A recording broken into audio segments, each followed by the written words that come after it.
Assalamualaikum warahmatullahi wabarakatuh. Nama saya Cahaya Oktasiana Devi. Saya dari Universitas Indonesia PGRI, dari kelas R7C, mata kuliah menulis ilmiah. Sebelumnya saya berterima kasih kepada dosen pengampu mata kuliah menulis ilmiah, Pak Irwan Siagian, MPD.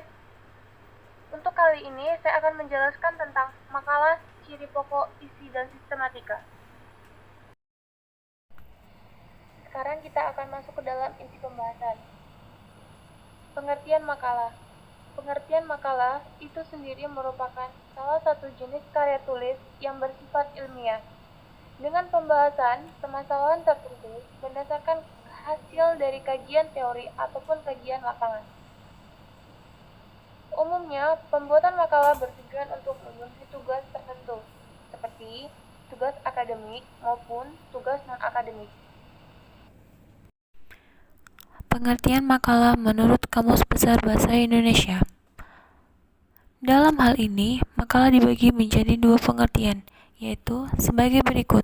Yang pertama, makalah ialah suatu karya tulis pelajar atau mahasiswa sebagai laporan hasil pelaksanaan tugas sekolah atau perguruan tinggi. Yang kedua, makalah ialah suatu tulisan resmi tentang suatu pokok yang dimaksud akan untuk dibicarakan di muka umum dalam suatu persidangan yang sering disusun untuk diterbitkan. Berikut ini adapun pengertian makalah menurut beberapa para ahli. Yang pertama, menurut Tanjung dan Ardial, tahun 2010, halaman 7. Makalah adalah sebuah karya tulis yang memuat pemikiran tentang suatu masalah topik tertentu yang ditulis secara sistematis dan runtut, dengan disertai analisis yang logis dan objektif. Yang selanjutnya, menurut Surakmat tahun 1988, halaman 10. Makalah adalah segala jenis tugas kuliah yang harus diselesaikan secara tertulis, baik sebagai hasil pembahasan buku maupun sebagai hasil karangan tentang suatu pokok permasalahan. Yang selanjutnya, menurut E. Jainal Arifin, makalah ialah sebuah karya tulis ilmiah yang menyajikan suatu masalah yang pembahasannya berdasarkan data di lapangan, lalu bersifat empiris dan objektif. Selanjutnya, menurut Siswoyo Hardipuro, makalah ialah suatu karya tulis baik yang ditulis oleh para mahasiswa sebagai pemohonan tugas mata kuliah maupun yang ditulis oleh para sarjana sebagai hasil studi atau penyelidikan. Adapun format dalam penulisan makalah yang harus diperhatikan adalah ukuran kertas, jenis font, ukuran font, dan ukuran spasi. Untuk yang sudah mahir dalam Microsoft Word, hal ini sudah tidak sulit lagi. Namun, jika baru mengenal program Office Word, tentu akan banyak bertanya dengan format penulisan tersebut. Landasan sebuah teori sangat penting dalam sebuah penelitian, terutama dalam penulisan skripsi dan makalah. Penelitian tidak bisa mengembangkan masalah yang mungkin ditemukan di tempat penelitian jika tidak memiliki bahan acuan landasan teori yang mendukung untuk bahan penelitian. Dalam hal pembuatan makalah dan skripsi, landasan teori merupakan sebuah fondasi dalam sebuah bangunan. Yang selanjutnya ada konsep makalah.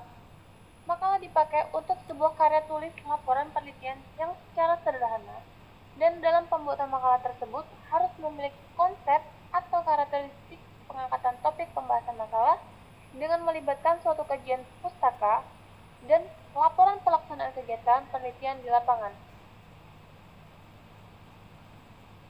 Sebagaimana, makalah biasanya ditulis sebagai suatu saran pemecahan masalah secara ilmiah dan memerlukan studi kepustakaan dengan mencantumkan sumber referensi.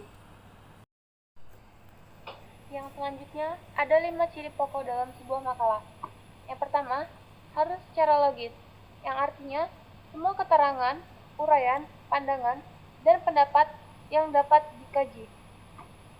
Yang kedua, jelas, yang artinya pendapat dan pandangan yang dikemukakan haruslah jelas. Yang ketiga, kebenaran dapat diuji, yang artinya pertanyaan, pandangan, serta keterangan yang dipaparkan dapat diuji berdasarkan pertanyaan yang sesungguhnya. Yang keempat, harus secara objektif, yang artinya dalam mengemukakan sebuah keterangan dan penjelasan dengan apa adanya. Yang kelima, secara sistematis, yang artinya semua penjelasan yang ada di dalam isi makalah tersebut disampaikan secara tersusun. Selanjutnya, sistematika dalam penulisan sebuah makalah. Dalam penulisan sebuah makalah, ada yang namanya cover. Cover adalah sebuah sampul yang memuat judul, logo, identitas penulis, serta tempat dan tahun penerbit. Selanjutnya, dalam lembar berikutnya ada kata pengantar. Kata pengantar adalah sebagai pengantar agar pembaca memiliki pandangan umum terhadap makalah yang kita buat. Pada lembar berikutnya ada daftar isi. Daftar isi merupakan sebuah halaman yang memuat informasi halaman dari konten makalah agar memudahkan pembaca menemukan informasi tersebut. Pada lembar selanjutnya ada pendahuluan. Pendahuluan di bagian ini biasanya terdiri dari 3 subbab, yaitu pertama, latar belakang, kedua, rumusan masalah, dan ketiga, tujuan. Yang dimaksud dengan latar belakang adalah inti dari sebuah latar belakang ada jawaban dari pertanyaan-pertanyaan yang mengarah pada pembuatan makalah dan harus memuat data dan fakta yang mendukung. Kedua, rumusan masalah biasanya diisi dengan beberapa pertanyaan yang jelas dan merupakan hasil pengerucutan dari latar belakang yang sudah ditulis sebelumnya. Yang ketiga, tujuan. Tujuan merupakan bagian yang berisi tentang tujuan singkat dan menggambarkan secara jelas manfaat dibuatnya makalah tersebut. Pada lembar kali ini, memuat tentang pembahasan atau isi makalah tersebut. Pembahasan atau isi merupakan bagian paling penting dari sebuah makalah. Bagian ini berisi uraian pokok dari permasalahan yang dibahas. Pembahasan di bagian isi ini harus sesuai dengan latar belakang, rumusan masalah, dan tujuan yang telah dibuat sebelumnya. Biasanya mencakup tentang landasan teori, uraian materi, serta solusi atau penyelesaian dari sebuah permasalahan. Yang selanjutnya pada lembar tersebut ada penutup.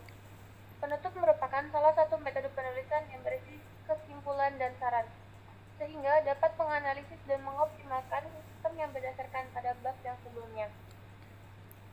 Pengertian kesimpulan sendiri merupakan sebuah ringkasan dari poin-poin penting yang terdapat dalam isi makalah yang dibahas secara rinci dan memiliki makna yang jelas agar pembaca dapat memahaminya. Yang selanjutnya ada saran. Saran merupakan sebuah usul atau pendapat dari penulis yang mengacu pada materi pembahasan. Pada lembar terakhir atau lembar yang paling belakang, terdapat daftar pustaka.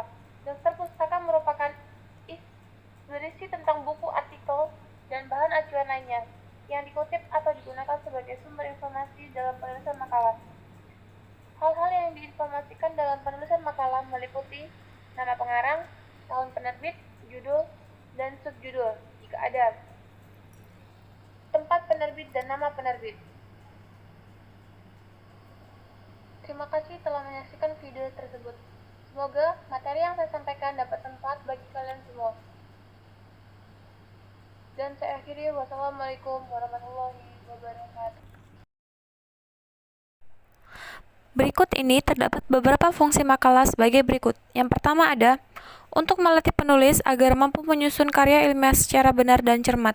Yang kedua, memperluas wawasan keilmuan bagi penulisannya. Yang ketiga, memberikan wawasan pemikiran baik berupa konsep teoritis maupun konsep praktis. Yang keempat ada memberikan manfaat bagi perkembangan konsep keilmuan.